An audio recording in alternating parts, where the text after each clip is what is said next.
월영봉수입니다. 자, 오늘 1월 24일 장마감 이후입니다. 오늘 거의 검은 월요일이었다고 할 만큼 시장의 충격이 상당했습니다. 특히 코스닥을 중심으로 해서 시장의 충격이 꽤 컸는데요. 우리 시장 얘기 잠깐 좀 드려보도록 하겠습니다. 얘기를 들어보시고 도움이 되셨다고 생각되시는 분들은 구독, 좋아요 한 번씩 눌러주시면 감사하겠습니다. 자, 바로 보도록 하죠. 오늘 우리 시장은 코스피 약보합권 출발, 코스닥은 개파락 출발을 했고요.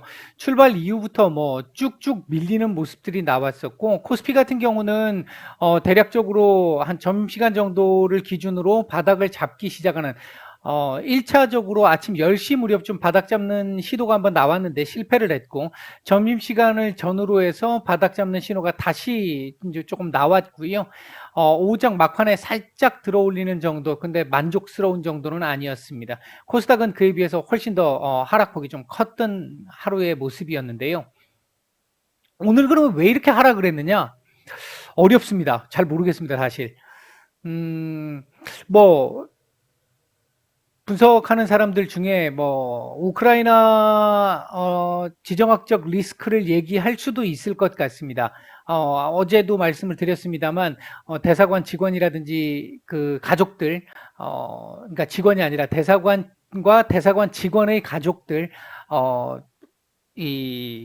나오라고 우크라이나로부터 나오라고 일단 발표가 나온 상황이 있었었고, 이제 미국 쪽에서 또 이제 이 군수 물자라든지 그다음에 이제 육해 공군들을 조금 밀집시키려고 하는 모습들도 지금 조금 나왔고요. 그러니까 이제 일단 지정학적 리스크는 조금 커진 건 사실입니다.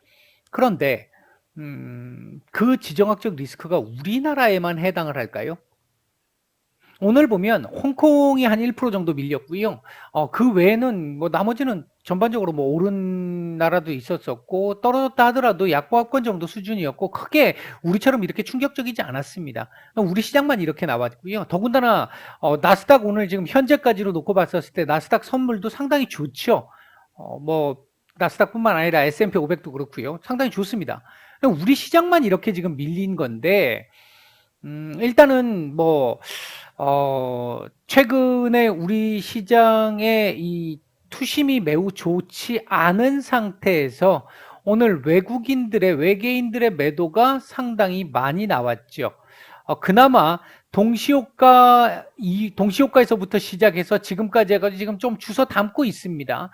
장 막판까지 해가지고 한 1조 6천억 가까이 매도가 나왔었는데, 지금 보면 1조 4천억 정도 조금 넘는 매도로 약간은 지금 주워 담은 모습이기는 합니다. 오늘 미국 시장 반등 가능성이 좀 있다라고 오전에 말씀을 드렸는데, 반등 가능성이 좀 있다라고 말씀을 드렸고, 만약 미국 시장 오늘 반등이 나온다면, 오늘 밤에 반등이 나온다면 우리 시장도 내일 반등이 나오긴 할 텐데, 사실 이렇게까지 밀었다라는 거는 조금, 오늘 더군다나 중국 쪽에서는 영래포를 통해 가지고 또 이 유동성을 공급했단 말이에요. 네, 그렇게까지 했는데도 불구하고 오늘 이렇게까지 밀었다라는 건 사실 조금 우리가 상식적인 선에서 놓고 봤었을 때 이해가 안 되는 부분은 분명히 있습니다. 제가 볼 때는 엔솔 지금 지난주 금요일 날도 이제 그런 부분이 있었는데, 올 초부터 시작을 해서 기관 쪽에서 일단 엔솔 물량과 관련해 가지고 매도가 좀 나왔잖아요. 길게 나왔었고, 그게 끝나고 나서 이제 외국인들이 시작한 게 아닌가 하는 생각도 일면 듭니다. 어차피 코스피 200에 들어가게 되면 패시브 자금으로 들어가야 될 자금들을 만들어야 되기 때문에 그건 똑같다라는 거죠. 그런 측면에서 놓고 봤었을 때 진행이 되고 있는 게 아닌가 하는 생각도, 이건 조금 조심스럽습니다만 일단 그런 생각도 지금 좀 듭니다. 오늘 삼성전자 매도가 제법 좀 나왔단 말이에요. 오전에 말씀드렸잖아요. 지금 최근에 나오고 있는 얘기들이 엔솔 추정자금 때문에 결국은 삼성전자를 매도해야 되는 상황이 올 수도 있다라는 얘기들이 지금 돌고 있다라는 말씀을 드렸는데, 그럴 가능성에 대해서 그 부분이 조금은 진행되고 있는 것이 아닌가, 일단 그렇게 보여지고요. 우리 시장만 이렇게 약하게 움직인다라는 건 우리 시장만의 문제가 분명히 있다라는 얘기고, 그게 지금 현재 올해 들어와서 수급이 많이 꼬여 있는 상태잖아요. 올 초에는 기관들의 배당 물량 정리하는 그쪽에서부터 시작을 해서 전반적으로 수급이 꼬여 있는 상태, 투심이 매우 좋지 않은 상태, 그런 가운데 지난주부터 시작을 해서 신용 반대 매매들이 계속 지금 나가고 있는 상태. 오늘 아침에도 뭐 그렇게 많지는 않았습니다만, 지난 금요일 날은 제법 있었고요. 오늘 아침에는 그렇게 많지는 않았습니다만은 일부 종목들 신용 반대 매매가 보였고요. 오늘 이렇게 하락을 시켰다라고 한다면 내일 반대 매매 제법 더 또 나올 거라고 보여집니다. 이제 두 차례, 세 차례 정도 지금 반대 매매가 또 강하게 나오는 이런 상황인데, 어느 정도 이 부분 그런 심리적인 지표들로 본다라고 한다면 거의 이제 마무리 단계에 좀 온 것 같고요. 개인적으로 생각을 할 때는 뭐 어제도 제가 그 말씀을 드렸고 오늘 오전에도 그 말씀을 드렸는데, 일단 내일 반등이 어느 정도는 조금 미국 쪽에서 나오게 된다면 내일 우리도 반등이 어느 정도 나올 것이다. 나와서 2800 오늘 결국은 이탈을 하고 마감을 했습니다만 내일 일정 정도 이상 올려주는 흐름 나올 거라고 보고 있고요. 그렇게 된 이후에 하루 이틀 정도는 눈치를 봐야 될 겁니다. 그러니까 우리로 치면 2800 지지 테스트를 하게 될 거고요. 옆으로 기는 모습 나오게 될 것 같습니다. 그렇게 하고 나서 FOMC에서 파월 형님이 조금은 도와줄 거라고 보고 있고, 조금 지금 현재까지 거의 오버슈팅 나올 정도로 과도한 정도의 이야기들이 많이 나왔고 시장이 거기에 흔들렸기 때문에 FOMC에서 그 정도까지 나오지 않을 거고요. 그렇게 된다라고 한다면 시장은 조금 안도를 하면서 변곡점을 조금 보여줄 것이다. 물론 가장 근본적인 변곡점이라고 얘기하기에는 조금 이른감이 있죠. 왜냐하면 금리 인상이 남아있고 QT가 남아있으니까. 이제 그런 부분들은 있겠습니다만 일단 지금 현재의 그 흐름으로 놓고 본다면 단기적인 변곡점은 한번 나올 수 있을 것 같다. 그렇게 일단 개인적으로는 보고 있습니다. 오늘 코스피 같은 경우 제가 이번 주 전망에서 말씀드렸던 2800 라인은 오늘 일단 바로 이탈을 했어요. 그런 쪽에서 보면 나쁘지 않습니다. 한편으로 생각을 하면요. 오늘 저점 찍어놓고 주 중반 후반으로 갈수록 조금씩 해갖고 올렸다가 FOMC 이후에 조금 더 강하게 올려서 전약 후각 만들면 되거든요. 이번 주 저점은 찍었다라고 볼 수도 있다라는 거죠. 이렇게 되면 아랫꼬리가 조금 더 길었으면 좀 이 가능성을 조금 더 높일 수 있었을 것 같은데 그 부분이 조금 아쉽기는 합니다만 일단은 제가 볼 때 이번 주 저점은 찍은 것 같다. 코스닥 역시 마찬가지입니다. 제가 이번 주 915 정도를 말씀을 드렸는데 또 약간 언더슈팅 나왔어요. 911까지. 그리고 오늘 915에서 마감을 했는데 일단은 코스닥 같은 경우는 바닥을 찍었다고 얘기하기는 조금 그렇긴 합니다만 일단 걸려야 될 자리에서 한 번은 걸려준 걸로 봤었을 때는 코스피가 반등을 조금씩 주기 시작을 한다면 코스닥 같은 경우도 어느 정도는 나올 수 있겠다. 다만 변수가 있는 것 중에 하나는 오늘 코스닥이 유독 더 약했던 이유, 지난주 금요일 날도 약했습니다만 약했던 이유가 일단은 2차 전지나 바이오나 아니면 메타버스 관련해가지고 뭐 게임이라든지 이런 애들의 시총 큰 애들이 밀리면 사실 밀릴 수밖에 없는 건데 오늘 같은 경우 또 안트로젠 영향을 오늘 다이렉트로 또 받았잖아요, 시장이. 바이오 섹터들 오늘 막 7%, 8%씩 떨어졌단 말이죠. 이제 그러다 보니까 코스닥이 상대적으로 더 많이 밀릴 수밖에 없었던 그런 상황이었고요. 오늘 우리 시장 결국 막판까지 놓고 보면요. 사료 관련 테마를 제외하고는 전 테마 다 마이너스였습니다. 오늘 하락 종목이요. 하락 종목 수가요. 코스피를 기준으로 보면 상승 종목 수가 85개였고요. 하락 종목 수가 817개였습니다. 약 10배 가까이 지금 하락이 나왔어요.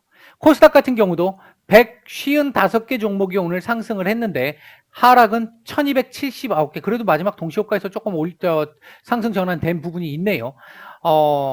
거의 뭐 이거 코스닥은 10배까지는 아닙니다만 10배 가까운 정도. 이 정도의 하락을 만들었다라는 건 거의 언더슈팅이 나올 만큼 나왔다라고도 볼 수 있는 지표적으로 이런 좀 비과학적입니다만 심리적 지표에 의해서 본다라고 한다면 어느 정도 그렇게도 볼 수 있을 것 같다.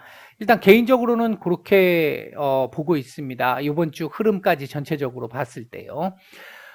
오늘 외국인들 매수했던 종목들 보게 되면 LG생활건강, 크래프톤, SK스퀘어 정도 눈에 띄는 정도의 매수가 좀 들어왔는데 그렇게 많지는 않았습니다. 반면 매도 상위 쪽에서는 삼성전자 매도 제법 있었고요. 그 외에도 삼성 SDI, 현대차, LG전자, 카카오 정도 매도가 좀 나왔습니다. 코스닥 시장 쪽에서는 LNF, 비덴트, 다날, 시젠, 안랩, 주성엔지니어링, 고영, 카카오게임즈 이런 정도 종목들 괜찮은 매수세가 좀 들어왔고요. 매도 상위 쪽에서는 펄어비스, 위메이드, 안트로젠 그래도 하한가는 풀고 마감을 하긴 했네요. SNK, SM, 리노공업, CIS, 미래나노텍, 한네트 뭐 이런 종목들 매도가 좀 나왔습니다. 전체적으로 일단 오늘 시장 전체적인 수급도 지난 금요일에 비해서 안 좋기는 안 좋았는데 일단은 금요일보다는 조금 개선세가 좀 있었다라고 볼 수 있을 것 같기는 합니다. 근데 뭐 전체적으로는 좋지 않았었고요. 아무튼 전반적으로 굉장히 지금 어려운 구간을 지금 흘러가고 있는데요. 제가 개인적으로 보는 시각은 조금 전에도 말씀을 드렸습니다만 내일 1차적으로 반등 나오고 이후에 옆으로 조금 기는 흐름 FOMC 이후에 약간 반등이 좀 이렇게 나와주는 이런 흐름을 일단 단기적으로는 보고 있습니다. 그런 흐름 속에서 놓고 본다라고 한다면 그 직전에 오늘 검은 월요일을 한번 만들었다라고 하는 블랙 먼데이를 한번 만들었다라고 하는 그 흐름으로 보시면 될 것 같고요. 전체적으로 뭐 몇 차례 제가 지금까지 이 영상을 통해서도 말씀을 드렸습니다만 안타까운 현실입니다만 어쩔 수 없는 현실이기도 합니다. 외국인 투자자들이나 기관 투자자들 같은 경우 결국은 이게 지금 어떻게 보면 주식시장이라는 것이 제로섬 공간이기 때문에 개인들 물량을 결국은 뭐 빨아들일 수밖에 없는 상황인 거고 그 개인들의 물량이 이런 신용 반대 매매를 통해서 어느 정도 떨어져 나갈 때가 바닥이었던 뭐 그 경험 몇 차례 우리 겪어 보셨을 거예요. 아마 그런 정도의 지금 구간이 지나가고 있는 마지막 구간이 지나가고 있는 정도의 흐름이다라고 보여진다라고 저는 말씀을 드리겠습니다. 많이 힘든 구간인데 냉정하게 생각하셔야 됩니다. 이런 구간일수록 이제 뭐 화도 나고 겁도 나고 이제 공포스럽기도 하고요. 그런 등등의 상황들 때문에 결국 감정적인 매매를 하고 나면 후회를 할 수밖에 없습니다. 대부분의 경우는. 지금 구간은 조금 더 아프고 힘들지만 조금 더 냉정해져야 되는 시기다. 이렇게 말씀을 드리고 오늘 오후 영상은 시장 영상은 여기까지 말씀드리고 마치겠습니다.